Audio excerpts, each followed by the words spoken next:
हमारे साथ इस वक्त खास बातचीत करने के लिए बीजेपी के विधायक अनिल जी हैं, उनसे बात करते हैं। सर, एमसीडी का बात की जाए कि आज उपचुनाव है, 27 में भी चुनाव होने वाला है, वहीं आज जिस तरीके से बात करें मौजूदा में भी आपकी सरकार है, तो आगे की क्या तैयारी रहेगी इस चुनाव को लेकर, इस पर आपकी क्या राय है?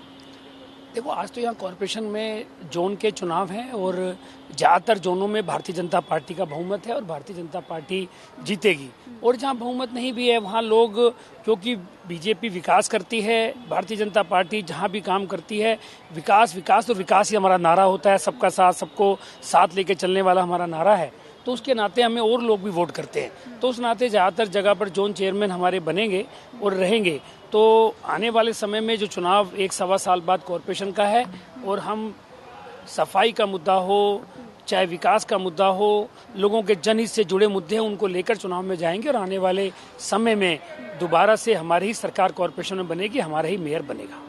जैसे कि आपने सर बताया कि सरकार बनेगी, लेकिन जिस तरीके से विपक्ष मानसून में भी शुरुआत हुई है, तो कई जगहों पे जल भराव देखने को मिला है, तमाम और भी कई चीजें, सड़क भी टूटते हुए दिखाई दी है। तो इसको लेकर विपक्ष दावे कर रहा है, सरकार को घेरने का काम कर रहा है। किस तरीके से देखते हो कि एमसीडी सही से काम नहीं कर रही है?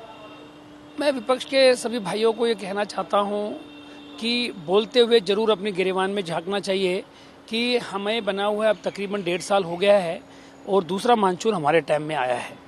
पहले मानसून जब आया था जुलाई में, हम बने थे फरवरी में, तो शायद कुछ ज़्यादा जगह पर हो सकता है कि हुआ हो, परंतु इस बार मैं आपके सामने बहुत ही आपके चैनल के माध्यम से दिल्ली की जनता को और बहुत कॉन्फिडेंस से और बहुत विश्वास से कहना चाहता हूँ कि ना के बराबर जलभराव हुआ। पूरे देश ने टीवी में देखा कि दिल्ली एनसीआर वर्ड लिखा आ रहा था, पर अगर दिखा रहे थे तो कोई एनसीआर की जगह जगह दिखा रहे थे, दिल्ली को नहीं दिखा रहे थे, क्योंकि दिल्ली में कहीं जल भराव मेजर हुआ ही नहीं। कहीं 1-2 जगह पर हुआ तो 10 से 15 में ठीक हो गया। मैं माननीय मुख्यमंत्री जी को, माननीय हमारे जल मंत्री जो पीडब्ल्यूडी मंत्री है परवेज जी को, और आदरणीय मेयर साहब जिन्होंने कॉरपोरेशन के हिसाब से सारे काम को मैनेज किया।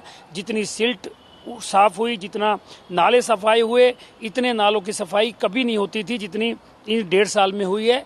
और मैं बधाई देना चाहता हूं दिल्ली की सरकार को कि ना के बराबर जल भराव हुआ है। और जहां पर अभी जो थोड़ा मोटा हुआ है पिछली बरसात में, तो वो हमने देख लिया है, वहां पर भी हमने उसको चाहे मशीन लगाना हो चाहे सफाई करना हो, तो आने वाली बरसात जब भी 2-4-10 दिन में होगी तो आप देखेंगे कहीं भी जलभाव नजर नहीं आएगा। ताहिर हुसैन का जो मैं बात करूँ सर, की जो फैसला है उसको लेकर विपक्ष इस पर कुछ जवाब नहीं दे रही है, इस पर मतलब बात की जाए कि बच रही है बोलने से, क्या कहना चाहोगे? क्योंकि विपक्ष इसलिए बच रही है कि विपक्ष का पार्षद था और विपक्ष ने उसको बहुत एक तरह से शेल्टर दिया और उसको बढ़ाया कि भाई नहीं, उनका रोल नहीं है, उनको गलत फंसाया जा रहा है।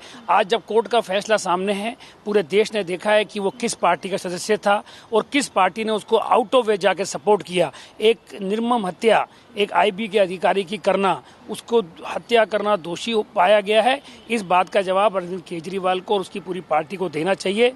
उनको तो मोरल ग्राउंड के अंदर शायद इस्तीफा भी देना चाहिए अपने उस पद से, क्योंकि उन्हीं की पार्टी का पार्षद जिन्होंने इतना घिनौना काम किया कि एक व्यक्ति की जान ही नहीं ली, पूरे में दंगा फैलाया और दंगे के साथ साथ हजारों लाखों लोगों का सामान खराब हुआ, लूटा गया, बर्बाद हुआ और कई सौ लोग उसमें मारे गए।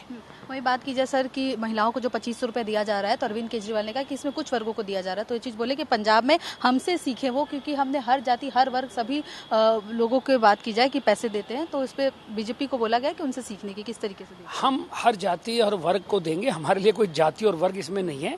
हमने कैटेगरी बनाई है कि जो जरूरतमंद बहनें हैं, जो जरूरतमंद हमारी बहनें हैं, उनको मिलना चाहिए। जिनकी 2.5 लाख रुपए तक की जिनकी आमदनी है, जिनकी फैमिली में, उन सबको इसमें मिलेगा।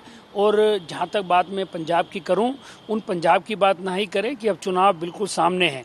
अभी हमारा चुनाव 1.5 साल भी नहीं हुआ हमें जीते हुए, उनको जीते हुए 4 साल ऑलमोस्ट हो चुके हैं पंजाब के चुनाव को। उनको अब जाके याद आई है बहनों को पैसा देने के लिए, उससे पहले उन्होंने नहीं दिया। और उन्होंने जो और चीज़ें वहाँ चल रही हैं, चाहे वो ड्रग्स कितना फैल रहा है, आतंकवाद कितना फैल रहा है, पंजाब की हालत कितनी ज़्यादा खराब हो गई है, ये किसी से छुपा हुआ नहीं है। आने वाले समय में जैसे दिल्ली में वो बुरी तरीके से हारे हैं, पंजाब में भी आम आदमी पार्टी अरविंद केजरीवाल बुरी तरीके से हारने वाला है। बहुत बहुत शुक्रिया सर राष्ट्रीय टीवी से बात करने के लिए। जैसा कि आप बीजेपी के विधायक अनिल शर्मा जी को सुन रहे थे। दिल्ली से राष्ट्रीय टीवी के लिए रिया पांडे, कैमरामैन कन्हैया के साथ।